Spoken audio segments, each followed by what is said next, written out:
Free fire গেমটা এমন একটা গেম যেটা যে একবার খেলছে সে বারবার খেলতে মনে চায়।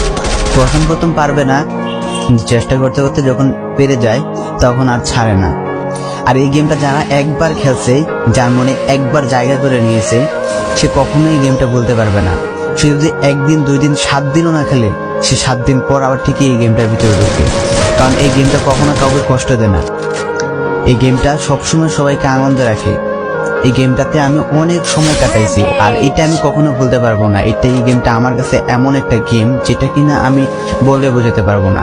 অ্যান্ড এই গেমটা শুধু আমার কাছে না, আমি মনে করি যে প্রত্যেকটা ফ্রি ফায়ার প্লেয়ারের কাছে অনেকটা ইমোশনাল টাইপের একটা গেম হয়ে গেছে। কারণ এই গেমটাতে বর্তমানে যে অবস্থা হচ্ছে, যে গেমে এমন আপডেট দিতেছে, আপডেট দেওয়ার কারণে পুরো গেমটাই চেঞ্জ হয়ে যাচ্ছে। আগের ফ্রি ফায়ারের আগের মতো নেই। তো এই কারণে হয়তো কোনো এক সময় আমরা এই গেমটা ছাইড়া দিতে হবে, তবে ছাড়া হবে না। যদি ছাড়া হয় তাহলে শুধুমাত্র গেমটা ব্যান্ড হওয়ার পরে ছাড়া হবে।